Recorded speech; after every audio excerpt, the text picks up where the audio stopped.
What's up, guys? Welcome to Vintage Genetics, where it is all about classic bodybuilding. And today is, yes, going to be another tricep workout because it's a weak point.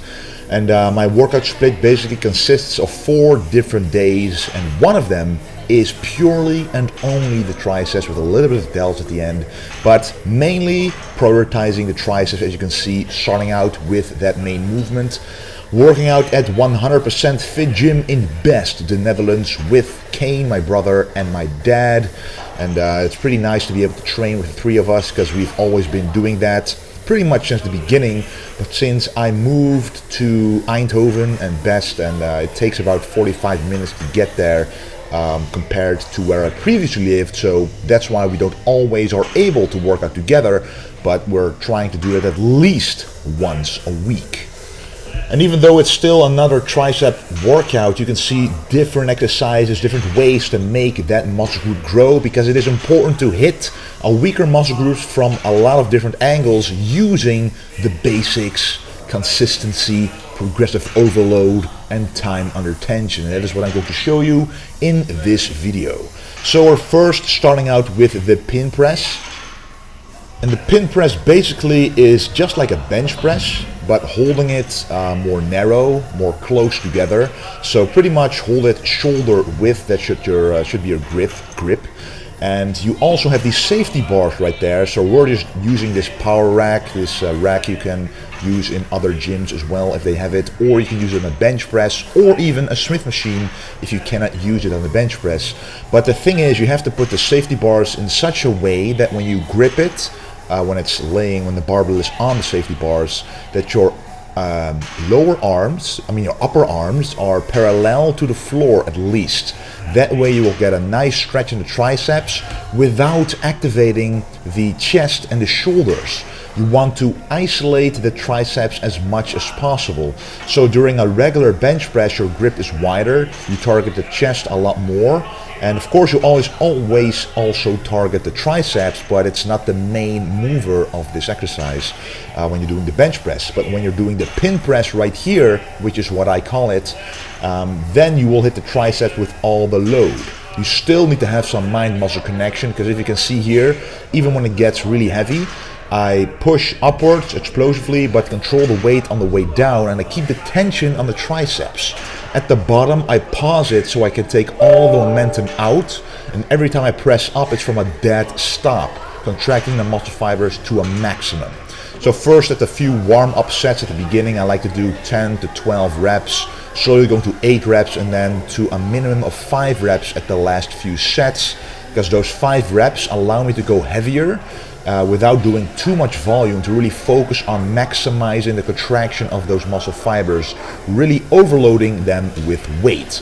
And a great way to do progressive overload here is to literally log your last set with this. For example, you can only do 5 reps with 100 kilos.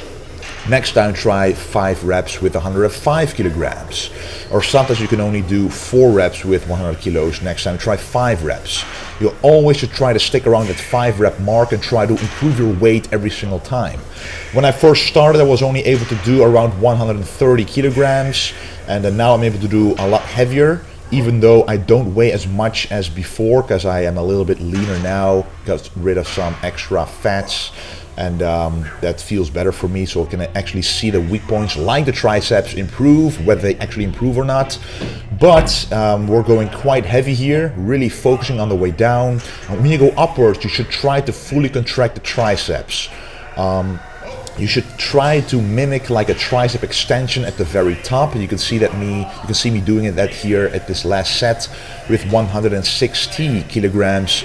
Normally I don't use a spotter because I normally train alone, but when you have someone, a training partner, to stand behind you, it's of course very nice to have a spotter with you to do an extra rep. But here you're always safe. Again, contrary to the bench press, you're safe here. With the bench press, you cannot go to failure and think you're going to get out of it unless you have a very specific setup. Usually when you go to failure on the bench press without a spotter, you are pretty much screwed. But here you're not, you're just dropping it on the safety bars, which is literally what they are supposed to do. Here you can see this is my last set of the pin press, going all the way up, contracting the tricep for like half a second, using the mind-muscle connection to keep the tension on the triceps and not the chest, not the shoulders. And here you can see the last rep right here. My dad is helping me with the very last rep, and that does cause more damage than if I would not have had a spotter. So that basically, to me, is the only tricep exercise in existence that I'm able to do very heavily without including different muscle groups as much. I can really feel the triceps being the limiting factor here and not the chest and not the shoulders, which is great. So I'm able to do, as you saw, 160 kilograms simply with the triceps failing. And that muscle that you want to work, that's your weak point, should be the muscle that's failing on those compound exercises. Then this next exercise is French press. A lot of people ask me now, why do you call it a French press and not a skull crusher? Well, a skull crusher, you let the bar go down to your skull, which is why it's called a skull crusher. But as you can see me performing it right here, as my dad is giving me the bar, also a nice thing about having a spotting partner, a workout partner. But here you can see that the bar is going past my head, and the very most important reason for that is to stretch the triceps, especially the long head. You can see when I'm going all the way to the bottom, my upper arm is moving. Near my armpit, you can see that the stretch in the long head is exaggerated. So not only moving the lower arm as opposed to the upper arm is needed to contract the entire triceps, but also the upper arm in relative to the armpit, basically, relative to the torso. That's what I'm trying to say here in my Dutch English version. But the long head of the triceps is the biggest part of the triceps. So when your arms are small in general, or that you simply want to get them bigger, in my own physique, the triceps aren't bad, but because the biceps in most poses overpower my arms, the triceps simply need a better hang to it. When I do a side tricep, it looks pretty good, pretty proportioned, because the short head, which you train at the rope pushdown, is pretty developed. But the long head simply needs a lot of development to be able to see it in the front of the biceps and other classic poses like that, and even the side mantis pose, for example. So you need big triceps to be able to showcase that pose to the fullest. So in my opinion, next to the pin press, this is the second best exercise to be able to overload the triceps with. This is more of an isolation movement, because the only thing you're really using is the triceps and just a little bit of the shoulder joint. When you're going all the way down, you are moving the shoulder a little bit, but compared to the pin press, which is more of a compound exercise, obviously you can do a lot less using this exercise. It has more range of motion, more time under tension, and I'm also using more reps here. The triceps consists both of fast and slow twitch fibers, and to make it easy, that means you need to train both in high reps and low reps. So the higher reps will be a lighter weight, and the lower reps will be higher weights, a heavier weight. And combining that in every single tricep workout will yield more results than only going heavy or only going a lot of volume. You need to combine both of them. So that said, we first did the pin press, and the pin press was a very heavy exercise. The exercise we just did was a combination of volume and a heavier weight, so a combination of both. And this one you cannot do heavy if you want to go through the full range of motion, and the reason for that is it's also an isolation exercise, but it works more of the small head. What I'm trying to do here though is when I'm going downwards, I'm trying to go backwards as well to again use that shoulder joint a little bit to contract that long head. Now Kane here is doing a different version of it. He is keeping the elbows in front of his body. I am moving the elbows to the back and the side of my body. And both versions are a way to train the triceps, but they both have their own recruitment of different muscle fibers. Here you can see that my elbows go backwards just a little bit, at least staying to the side of my body. And I like this because when I go upwards, you can see that the tricep is fully stretching. You simply need a full stretch and the full contraction to get the maximum muscle fibers involved. So the range of motion needs to be maximized, in my opinion.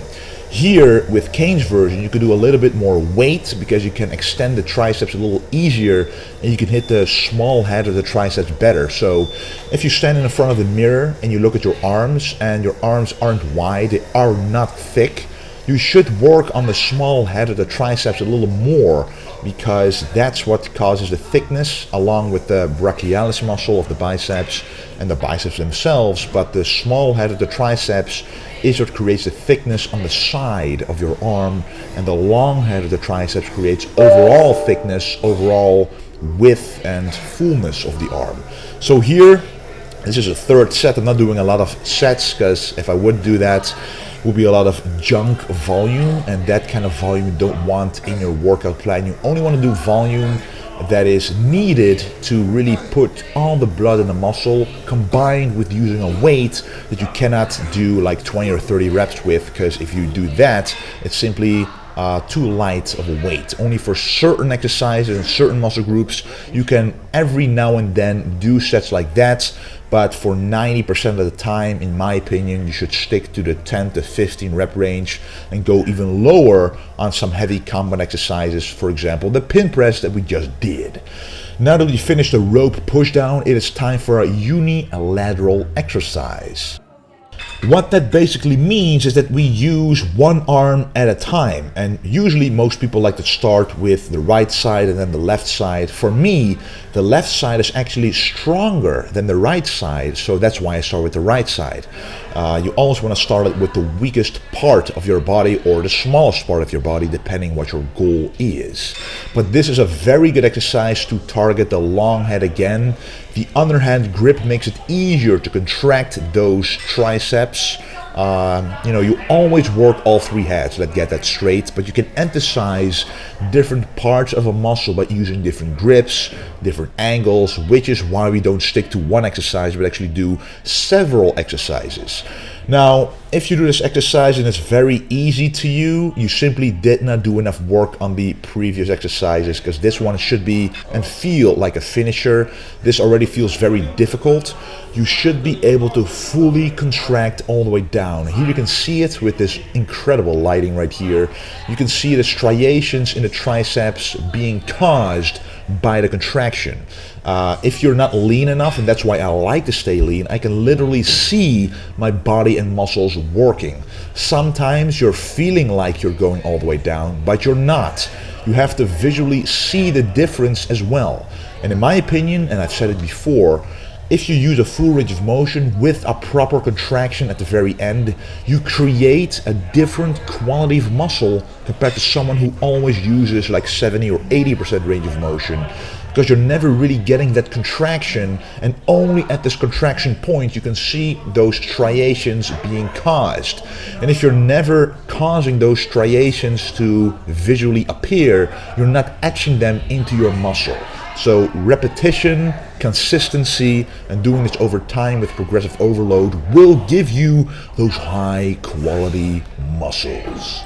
Also only doing 3 sets on this exercise because I knew that at the last set of this I'm going to do some forced reps. I also did forced reps with my dad as a spotter at the rope pushdown, the exercise we did before this. But the nice thing about most unilateral exercises is that you can use the other side of your body to aid with the last few reps. Here you can see that I'm about to do that as well. The moment that I'm not able to fully stretch my arm to be able to contract, I should straighten my arm all the way. If I cannot straighten it all the way, that means I don't have the strength to fully contract it. And if I can't fully contract it, I'm not doing a full range of motion. So if I want to go past failure with all muscle fibers, I help with my other arm to go past failure. And those were all the tricep exercises. Basically only done 4 exercises. Most people like to do 4, 5, 6 exercises for most muscle groups. But actually for most people, 3 tricep exercises with maybe 1 superset exercise would be more than enough. But for me, because you have to remember, This channel, I have grown a lot since the beginning. My advice still applies to everyone, whether you're starting out or are a professional. But the volume that I'm doing, the amount of weight that I'm doing, the fatigue that I'm building up is usually a little bit above what beginners should and could handle. I am able to do a lot more weight, a lot more volume, recover a lot better now compared to before because of proper nutrition, getting used to training, proper form, not having injuries, the proper supplements, etc. And if you don't have all of those in place, you will notice that if you do too much volume over time, you will build up fatigue and you will not even feel like going to the gym. So be honest with yourself. If you wake up and you're not excited to go to the gym anymore, that means that usually your central nervous system is, too fatigued, or your body is simply too fatigued, too many toxins in your body, and then you should take a rest day or two until you feel fired up to work out again. Actually, most people who take a week off from the gym, after that they become stronger. They get an enormous pump because they've never really recovered from all those workouts before. So take that into account. If you don't feel like working out is fun anymore, then take a few days off, eat well, use the proper nutrition, proper supplements, proper sleep and rest, and then go hit the gym again, and you will get an incredible pump. You might even be stronger and you will feel more motivated than ever. But here you can see that I'm ending this workout with some side dumbbell lateral raises, high volume. In my opinion, the side delts grow better with metabolic fatigue, meaning getting lactic acid in there, a lot of blood in there, just feeling the burn in those side delts compared to going very heavy. Because if you go heavy, your traps will simply take over, and that is not what you want. You want to hit that small muscle group of the side delts, and they simply cannot handle a lot of weight. So the heavier weight you pick, the less likely you're actually hitting only the side delts. So that's my tip for you when training at side delts. I never even have to do separate shoulder days. Only doing this will ensure for me to have nice round cap delts. Anyway guys, I want to thank you for watching. There are new shorts on the website. Use code SHORTS15 to get 15% off on all of the shorts.